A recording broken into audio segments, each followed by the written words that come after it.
What's up, everybody? Welcome back to the channel. Today we're going to talk about coons, sellouts, jigaboos, house negroes, Sambos. Not Uncle Tom's, Sambos. Alright, let's get into it. When you look at Sean Combs, he was an FBI informant until he was arrested. He was an FBI informant going back to the 1990s. And the reason why you got talks because you did a deal, you fucking fed.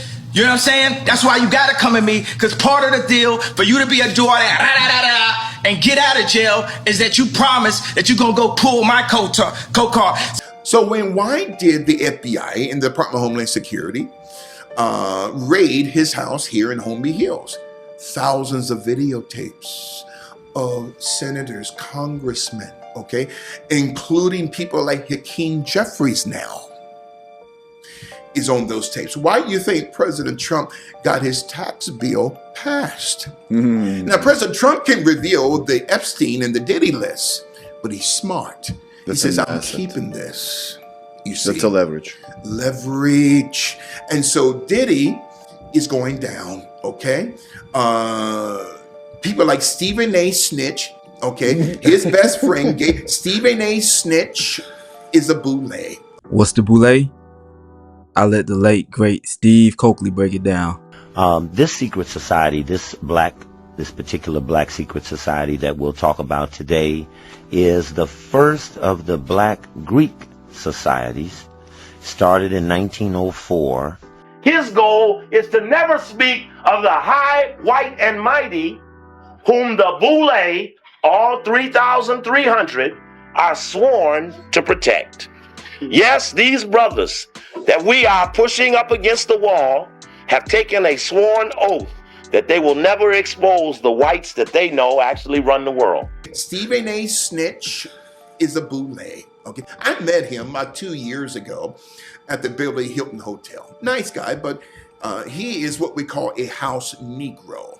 Okay, What does it mean? a house Negro is a person, a Boule, that protects the gate of its master.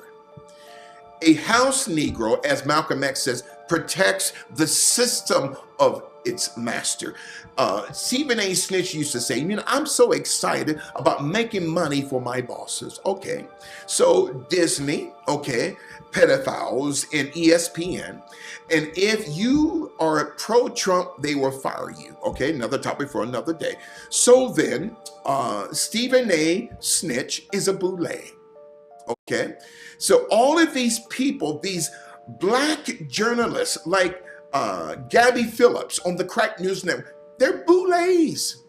Okay, Gayle King, you know, of CBS News, shortly after Kobe was assassinated, she interviewed a former WNBA player who was great friends with Kobe, Lisa Leslie, and was asking Lisa Leslie, did Kobe rape that girl and call her, bashing the reputation of Kobe Bryant. Why? Because Boules do this, and then right after that interview, Gayle King, Oprah Winfrey's girlfriend, gets a $500,000 raise. This is what they do. They don't care about us. These gatekeepers, I'm telling you, Reverend Al Vitamin B Deficient Sharpton, Jesse Jackson, Benjamin Crump, Farrakhan, they're all a part of the Boule secret society. So we have this huge club, right? So Skull and Bones. Farrakhan.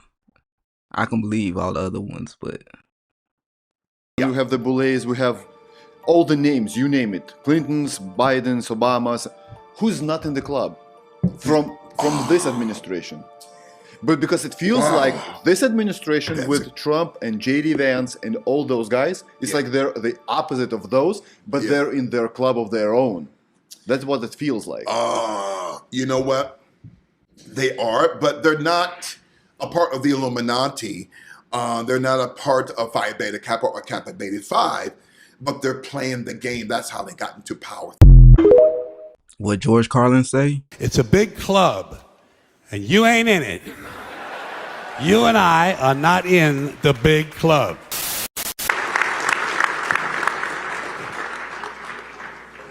And like I said before, I'm not with you guys 10%, 50%. I will always be the voice for the people in Israel. I will always stand behind the country of Israel, the one and only Floyd Money Mayweather in Israel. I will always be here for you guys when you guys don't have a voice. When I stood behind Israel, I wasn't looking for an award. I felt I did what was right. And if that's, when you choose your side, you stay on that side. And this is the side that I chose.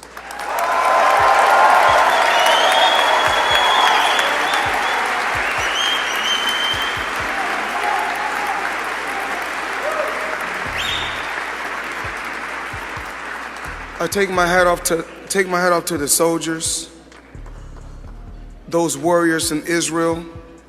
I'm behind you guys once again, 100%.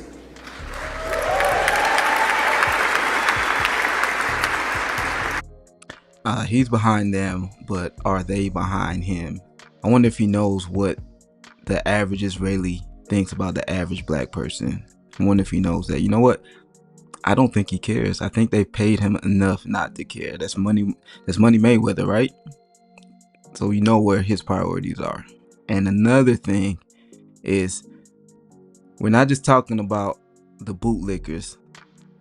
We gotta also talk about whose boots they're licking. And as we go through these videos, you're gonna notice a pattern. Since the war has started, if I'm not mistaken, I've been to Israel 4 or 5 times, and I will be back.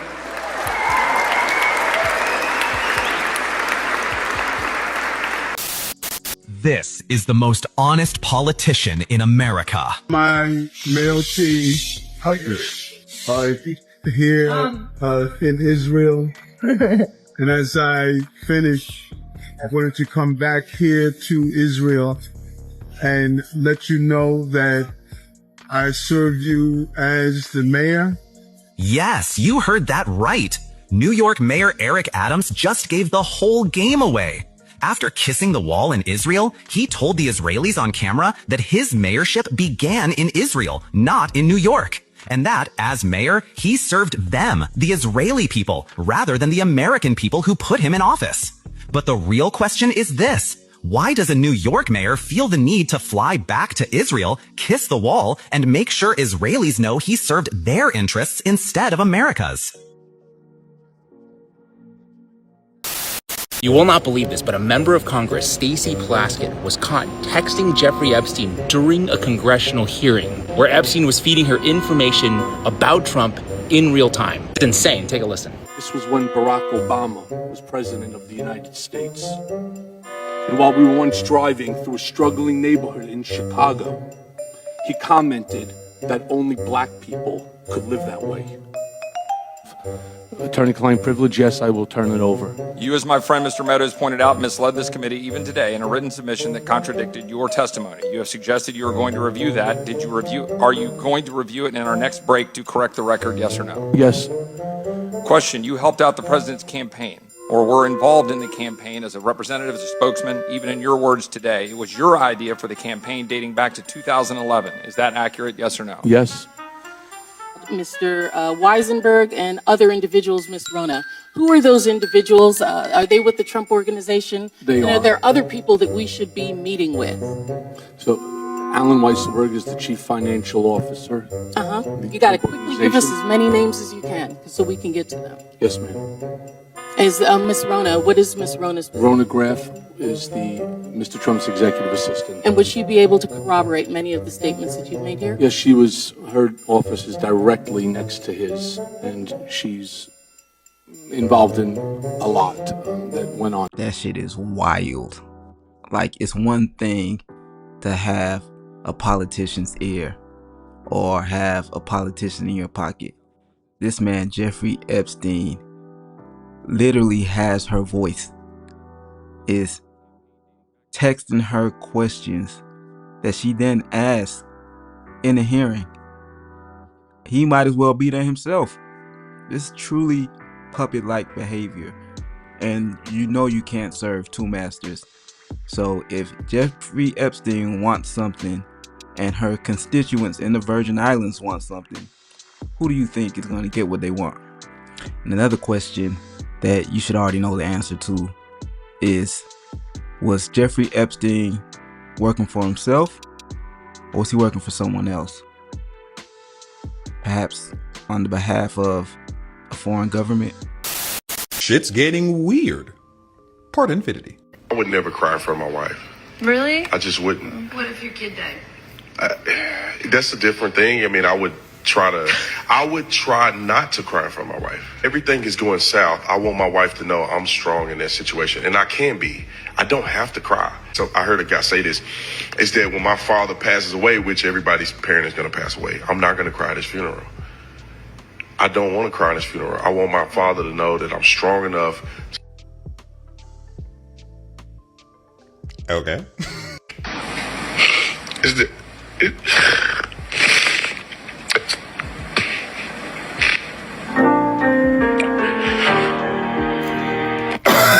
Wait. You won't cry in front of your wife, but you'll cry in front of millions of people for Charlie Kirk? Nigga, are you okay? That doesn't even make any sense.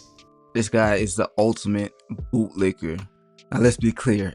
There's nothing wrong with a man crying or showing emotions for the right cause or the right reasons. But you're a grown man crying in front of millions of people for Charlie Kirk. Even Candace Owens, who's a woman and was his best friend, she didn't even break down boohoo crying like that. This is clown behavior. But wait, there's more. Everybody was sending me messages over the weekend to talk about the South Carolina football player and the cop getting into an incident. Now, I don't support the cop and what he did, but there needs to be context. Let's put this in perspective real quick. A&M is a school with a lot of pride. You don't go into A&M Stadium and disrespect the Aggies. You just don't do it. And so, to frame this, do you think the state troopers in the state of Texas are going to be friendly with the opposing team that just scored another touchdown and now they all up in the tunnel celebrating? So he has to go in the tunnel and tell them, get out of the tunnel. That's all that was. He didn't tell them to get out of the tunnel. He intentionally bumped into them, tried them, and then yelled at them to leave the tunnel as they were leaving the tunnel. In fact, he slowed them down from leaving the tunnel. I've had the displeasure of watching a lot of this man's videos, and he always finds a reason to justify the cops' behavior, regardless of the circumstances. This is no different. Now, I was going to go through the comment section of this video to show you that even his own supporters and subscribers were saying that he was wrong. But the video is no longer available. Guess he just deleted it. That's all that was. He's saying he got to go in there and tell them to get out the tunnel. They think that the players were coming out, and I thought it at first, that the players were coming out at halftime, which means that the trooper is trying to go in while they're coming out, which would be incredibly bizarre to do. And he bumps into him and he gets mad at him. That's not what happened. They celebrated in the tunnel. The state troopers tell them to get out of the tunnel. If you watch it, it's not about the bumping part. The trooper is not mad at him because they bumped into him. Nobody thinks that. What the fuck is he talking about? It's not he's mad at them for bumping into him. They should be mad because he the one that bumped into them. So it is a bump. Guys, I'm not gonna put you through all of this. I'm gonna go to the next video because there's more. But wait, there's more. This is actually one of the funniest stories that I've seen all week, okay? So this guy is a YouTuber who never used to talk about the Israeli regime, like literally not at all. And then out of nowhere, like a month ago, he started doing Zionist propaganda. And it's really weird. It happened to coincide around the same time that it was revealed that the Israeli regime was spending hundreds of millions of dollars on Hasbara, on influencers, and in the media like Google, how they spent $50 million there in order to try to change the narrative, because people in the West, especially in America, not only oppose the genocide that the Israeli regime is carrying out in Gaza, but they're starting to have an unfavorable view of Israel in general. The left is already gone. Even the libs, the Democrats, they're gone. They're losing the Republicans. And that's not an easy thing to do, because a lot of Republicans are brainwashed from a very young age because of evangelical dispensationalism to support the nation state of Israel. So this guy's a Christian, and clearly I can't prove that he was totally paid off to do this, so I won't say that. Okay, so what's the funny part? The funny part is most Christians don't know that they're hated in Israel. Like, literally hated. Israelis hate Christians, and they will often, it's a known thing, spit on Christians when they are there. They laugh at Christians, they laugh at us for being really stupid and uneducated and blah, blah, blah. So he's doing propaganda trying to get Christians back on his side. That's why he's here, to do propaganda on this guy's show. And listen to what he says. Israel is the only place where we're respected and protected. You know, went to Israel, I spent 2 weeks there with the church, and we had an incredible time. We had only one incident where a small child spit on one of the pastors. Oh, it's amazing. It's amazing. He's there trying to help him. He's trying to help with the propaganda. He's like, listen, I only got spit on once. Hey, Officer Tatum, you weren't supposed to say that. That's an off-camera statement. Right-wing Christians, let me know. Are you falling for this? Next, we have another grown-ass black man crying on national television for a white man for no fucking reason. It's easier to be a dad. It's easier to tell your kids character matters. It matters. Telling the truth matters. Being a good person matters. And it's easier for a whole lot of people. If you're Muslim in this country, you don't have to worry if the president doesn't want you here. If you're an immigrant, you don't have to worry if the president's going to be happier to have babies snatched away or send dreamers back for no reason. I definitely smell something in my hair. I smell pussy. It's a vindication for a lot of people who have really suffered. You know, I can't breathe. You know, that wasn't just George Floyd. He had to be getting paid to do this. Somebody had to have told him, we need you to cry on TV and we'll give you a whole bunch of money. Because there's no way. I refuse to believe that there's this much bitch in one person. So both him and Officer Tatum cried over dumb shit in front of the world. You know what else they have in common? Tap dancing for Israel.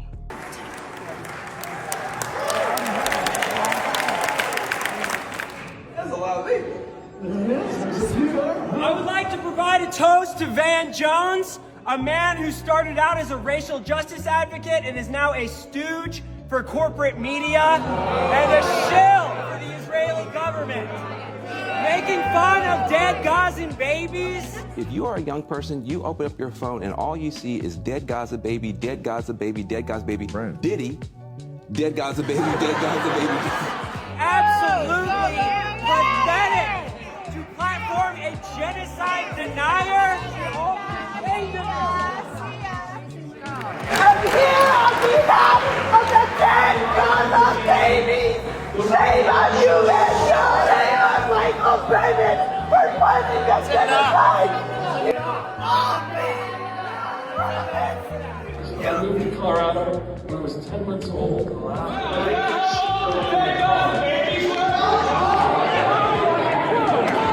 Is this the Jewish family?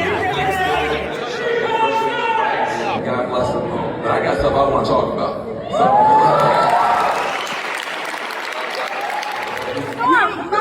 You can't feed children! You can't feed children! Get out! I got a chance to spend a great deal of time in the Holy Land. I got a chance to spend time in Gaza. Thank you, JSF, for feeding our community. much have you been paid? You're standing on the wrong side of history. You will be judged harshly. There's no filming here. You talk about food security. Gazans are starving. Gazans are starving. Shut the fuck up. Gazans are starving. Gazans are starving. Gazans are starving. You're on camera. It's walking out. Gazans are starving. Shut the fuck up. Gazans are starving. Gazans are starving. Gazans are starving. Let's go. Gazans are starving because of people like Van Jones. Thank you for Take it down. Be quiet. It's time to go. It's time to go. Relax. It's time. Van Jones, Officer Tatum, Floyd Mayweather. I even think they got LeBron to show support for Israel. It's like, why do they need us to support them? It's one thing to just keep them quiet, but they need black people to go out and be the face and show support for Israel. They know how influential black people can be, and they want to make sure they utilize that for their genocide. Go. We're going. Keep off the curb. Cross your legs. Hey man, free the homies. Hello everyone. I must say I am very nervous, so please, well, thank you, Ambassador Waltz, for this invitation. It is an honor to stand on this stage with you and the other distinguished speakers here today to shine a spotlight on the deadly threat faced by thousands of Christians in Nigeria. I would like to thank President Trump for prioritizing this issue and for his leadership on the global stage in calling for urgent action to defend Christians in Nigeria, to combat extremism, and to bring a stop to violence against those who simply want to exercise their natural right to freedom of religion or belief. Few questions.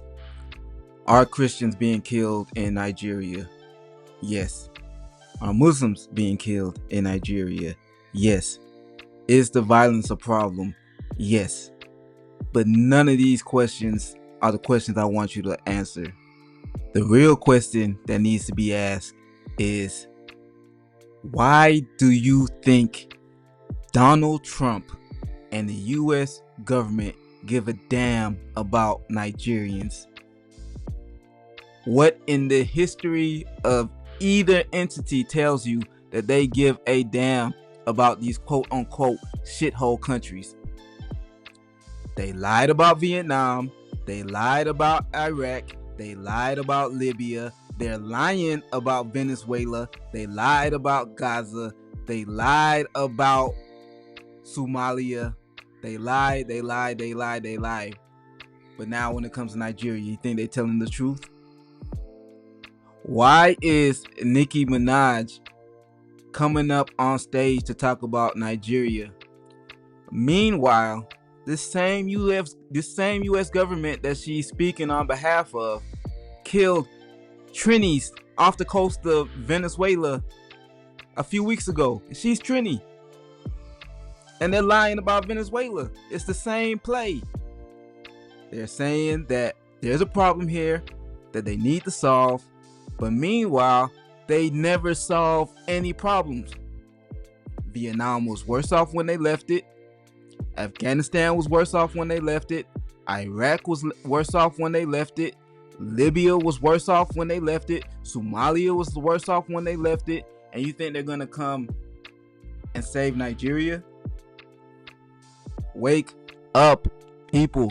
People keep pushing this Nigeria is a war on Christian story, but that's not even the full truth. Yes, Christians are dying, but Muslims are dying too. The real issue in Nigeria is power, land, money, state collapse, and outside players who want to control Africa's resources. And you see these Western conservatives are framing it as a religious war because it lets them weaponize emotion, get into African politics, and justify U.S. interference and gain access to minerals and oil. This is not about saving Christians at all. This is about control. In Nigeria, civilians from all faiths are being killed. Whole villages, Muslim and Christian, have been wiped out. Boko Haram and ISWAP attack everybody who doesn't fit their ideology. And more than 80% of Boko Haram's victims have been Muslim.